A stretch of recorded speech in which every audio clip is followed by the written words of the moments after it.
Today's story takes place in 1992 after the Rodney King verdict in the 92 riots. One store that apparently is being looted at this time. This may be the flashpoint of the young people throwing rocks. You can hear the impact.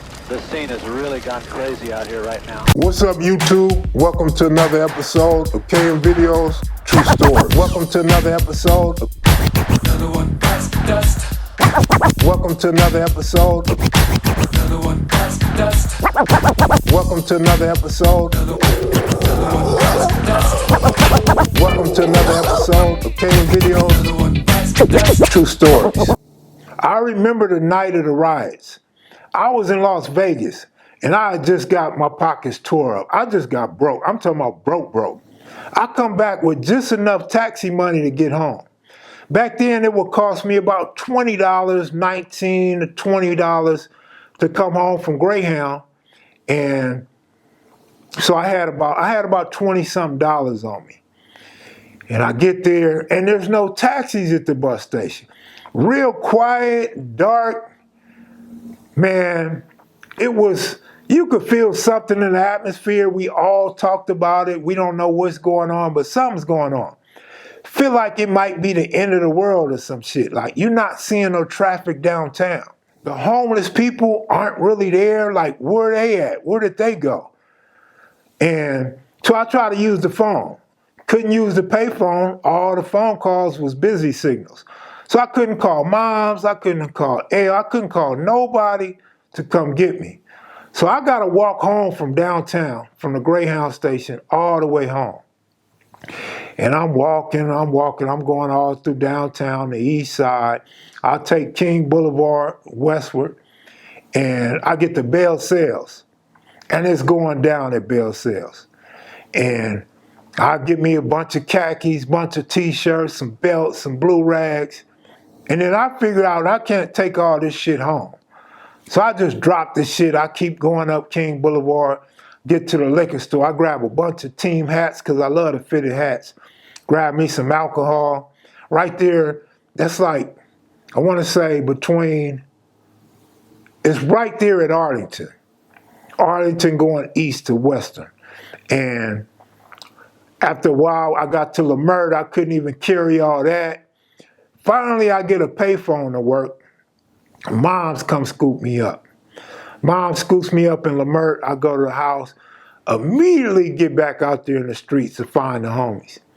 And there it seemed like everybody looting for the next day or two. Seemed like the whole city looting. Burning shit down and stealing shit. That was like the end thing for a couple days. 6-0 and 9-0 was super tight at this time. They would always come to our hood, and we would always go to functions together. The craziest thing to me about 1992 is you got this era of gang members that were the end thing, that were really putting in the work, really fucking up LA.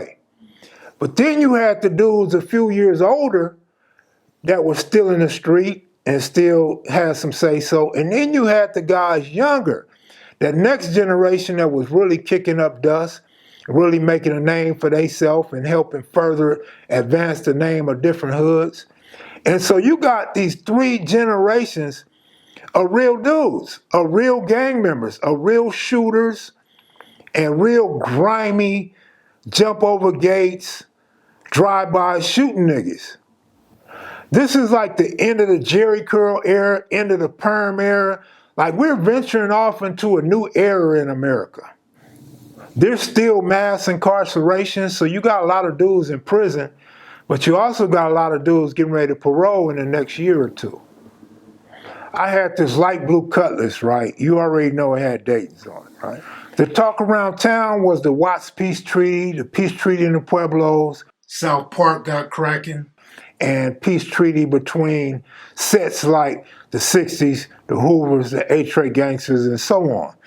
Not every gang participated, not every member participated. But this particular day, we were supposed to meet up with the Hoovers at Manchester Park. And Space Ghost from 9-0 is with me. Ghost is this big old black nigga, and he loved to squabble.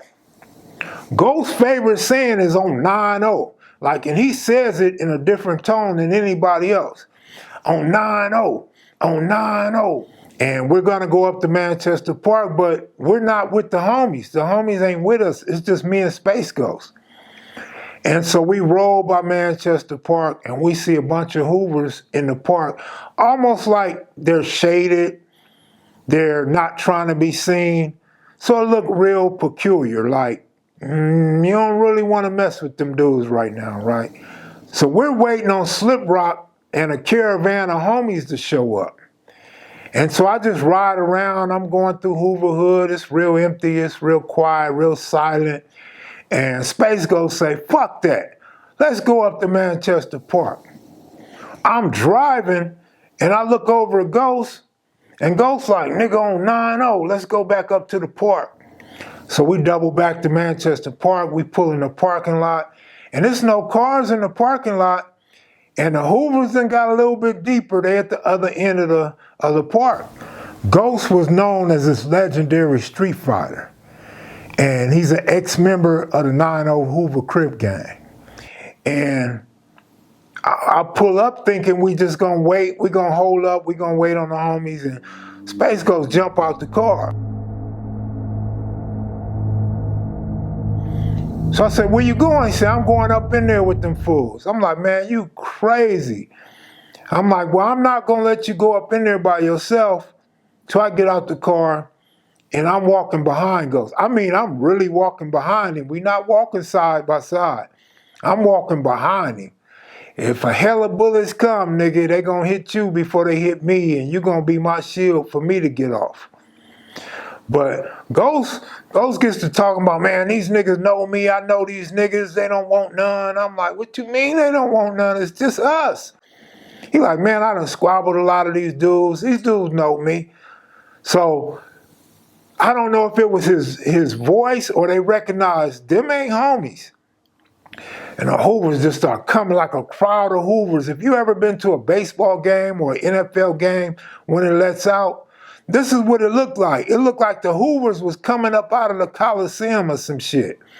And they're walking toward us aggressively, and Ghost is walking toward them aggressively, and I'm walking behind like, I don't know, but we go up in there and we shake a few hands.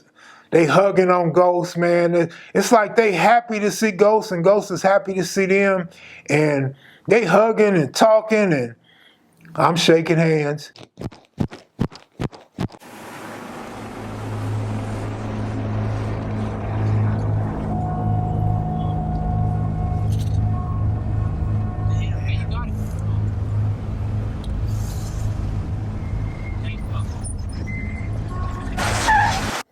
And then a carload of homies pull up.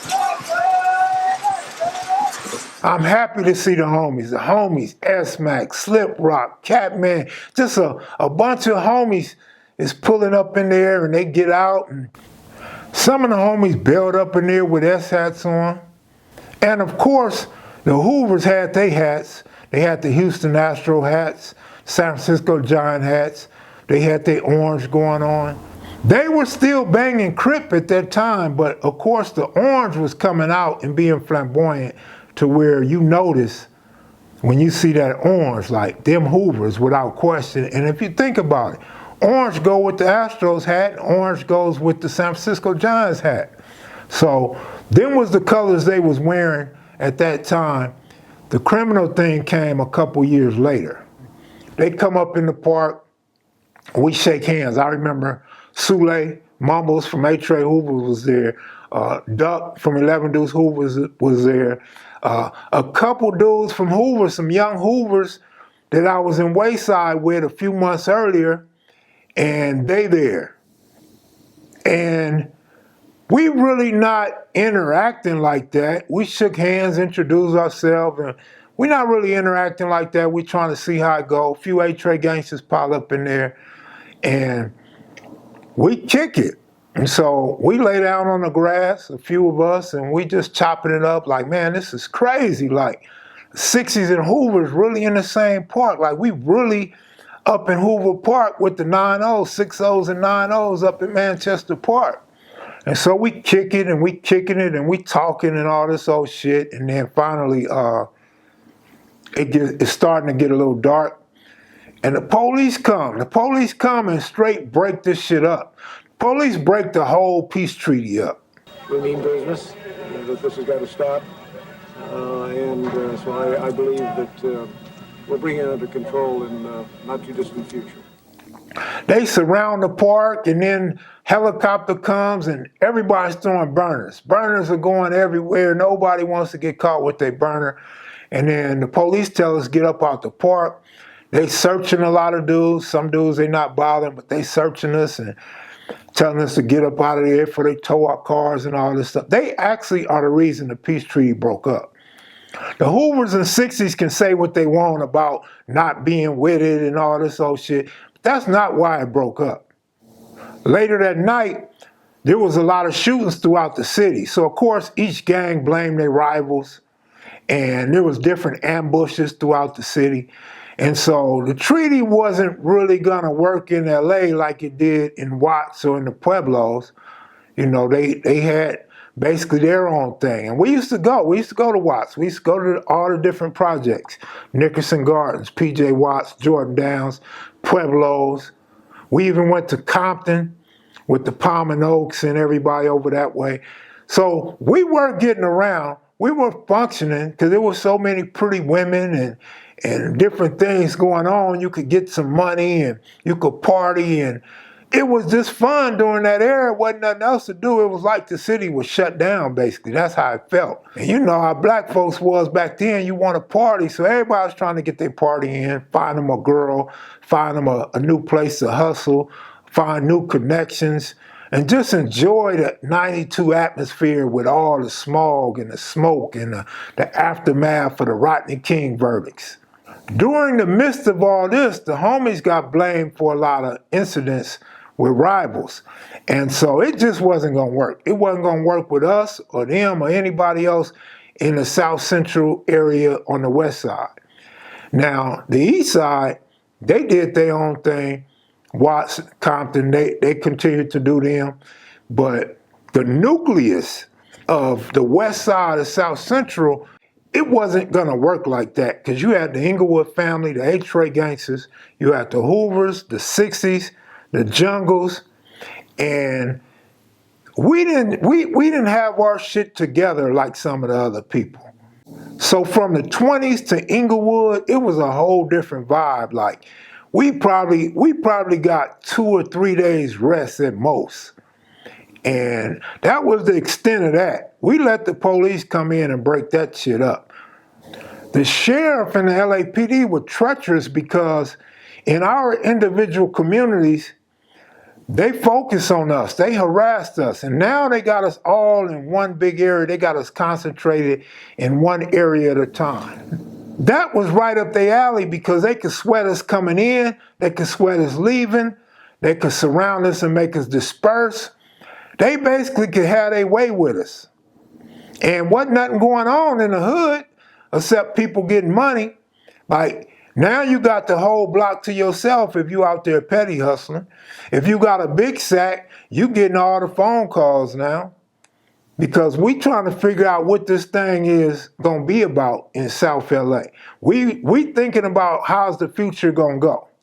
What holes we can get. Where the party at. Today's message is, can we all get along? We can get along if we want to. If we put forth the effort, we can all get along. And that's it for today's story, man.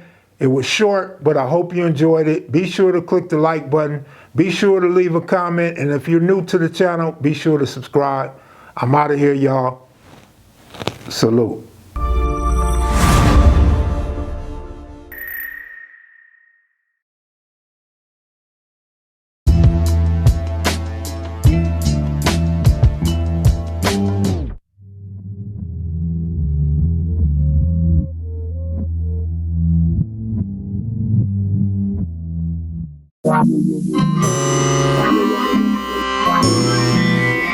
Sitting reminiscing about the days of way back.